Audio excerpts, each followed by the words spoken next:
आइए आज जानकारी हासिल करते हैं। HBA ऑन और ZCPA को ऑन करने के बाद MCPA कार्य करना शुरू करता है।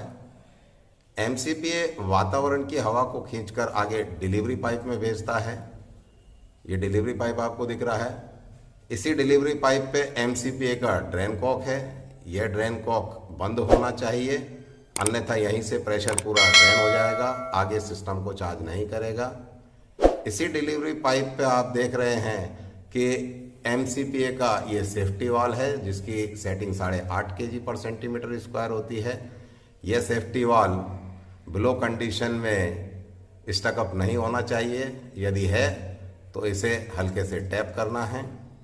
इसके बाद डिलीवरी पाइप से यह हवा एक नॉन रिटर्न वाल्व में जाती है और नॉन रिटर्न वाल्व से आगे यह हवा, यदि RAL कॉक खुला है तो TPN1 में स्थित इमरजेंसी रिजर्वायर टैंक में जाएगी।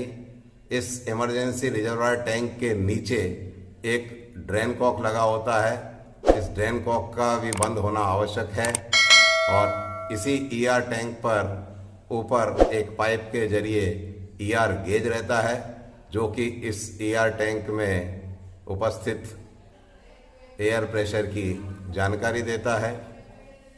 साथ ही साथ यह हवा पेंटोग्राफ को भी जाती है और इसके आगे DJ बॉक्स को भी हवा यहीं से जाती है। तो ये तो रास्ता है जब हम इनिशियली MCPA स्टार्ट करते हैं, तो इस प्रकार से पेंटो पाइपलाइन और ER प्रेशर चार्ज होता है।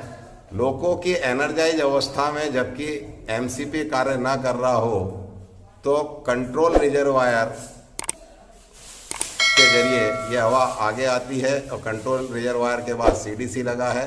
CDC पे भी एक ड्रेन कॉक है। ये CR के CDC का ड्रेन कॉक भी बंद होना चाहिए। हम सीखते हैं MCPA कार्यरत रहने पर भी ER प्रेशर का ना बढ़ना, यह एक न्यूमेटिक ट्रबल शूटिंग है।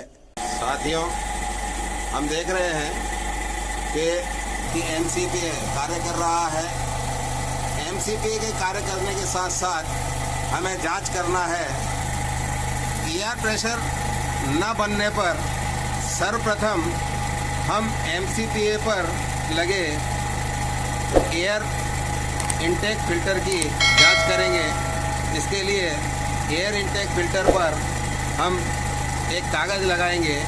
यदि वह कागज़ सक करता है, यदि चिपक जाता है, देखिए ये कागज़ को चिपका लिया है, इसका मतलब MCPA सही प्रकार से काम कर रहा है तथा वातावरण की हवा को खींचकर सिस्टम में आगे भेज रहा है।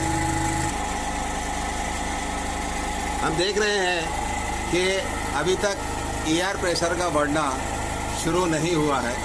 MCPA के एयर इनटेक फिल्टर की जांच करने के पश्चात TPN1 में हम RAL कॉक के खुले होने की जांच करेंगे।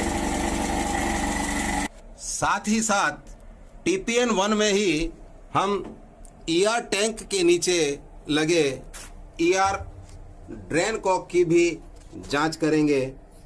इसे बंद होना चाहिए। ध्यान रखें, ये ड्रेन कॉक पाइप के पैरेलल में रहने पर बंद रहता है। साथ ही साथ TPN1 में हम MCPA के ड्रेन कॉक की भी जांच करेंगे, जो कि MCPA के पास में ही लगा रहता है। क्योंकि इसमें एक्सटेंशन पाइप लगा होता है, इसलिए हमारे कई साथियों को ये भ्रम रहता है कि यह CPA के सेफ्टी वाल का आइसोलेटिंग कॉक है। इसलिए ध्यान दें कि ये CPA का सेफ्टी वाल का आइसोलेटिंग कॉक न होते हुए ये MCPA का ड्रेन कॉक है और इसे हमेशा बंद होना चाहिए। साथ ही साथ आप देख लें कि जो MCPA का सेफ्टी वाल है वह ब्लो कंडीशन में नहीं होना चाहिए। अब लोको से नीचे उतरकर अंडर ट्रक में लगे R1 कॉक की जांच करनी है, जो कि WAG5 लोको में चक्का नंबर 4 के ऊपर लगा होता है। ये देखिए पीले रंग का कॉक नज़र आ रहा है, यह R1 कॉक खुला होना चाहिए। R1 कॉक की पहचान उसके पास में लगे हुए जेड टाइप NRV से पता पड़ती है, और इसी पाइपलाइन को यदि आगे पकड़ा जाए तो R1 का CDC भी लगा होता है। एक्चुअली आपकी इसकी बनावट देख लें, और इस R1 CDC के नीचे लगे ड्रेन कॉक की भी जांच कर लें। यह ड्रेन कॉक भी हमको बंद मिलना चाहिए। अंडर ट्रक में R1 कॉक के अलावा हमें MR1 और MR2 टैंक के बीच में लगे पेंटो पाइपलाइन ड्रेन कॉक की भी जांच करना चाहिए, जो कि ये पोजीशन पर होता है। आप देख रहे हैं कि इस लोको में ये ड्रेन कॉक को डमी किया गया है। कुछ लोकों में ये यहीं पे पाया जाता है, इसलिए ध्यान दें। और डीजे ऑयल सेपरेटर का ड्रेन कॉक भी एक्चुअल सामने होता है, जो कि आजकल काफ़ी सारे लोकों में निकाल दिया गया है, लेकिन यदि उपलब्ध है तो आपको वो बैटरी बॉक्स नंबर 3 के सामने ही नज़र आएगा, इसलिए इस पर भी खास ध्यान देने की आवश्यकता है। सभी ड्रेन कॉक तथा आइसोलेटिंग कॉक की जांच करने तथा लीकेज की जांच करने के पश्चात भी प्रेशर न बढ़े तो R1 कॉक को अंतिम विकल्प के तौर पर बंद करें। R1 कॉक को बंद करने के साथ साथ TPN1 में RAL कॉक को भी बंद कर दें तथा MCPA को चलाकर सीधे पेंटो पाइपलाइन में हवा भेजकर आगे लोको एनर्जाइज करने की कार्रवाई करें।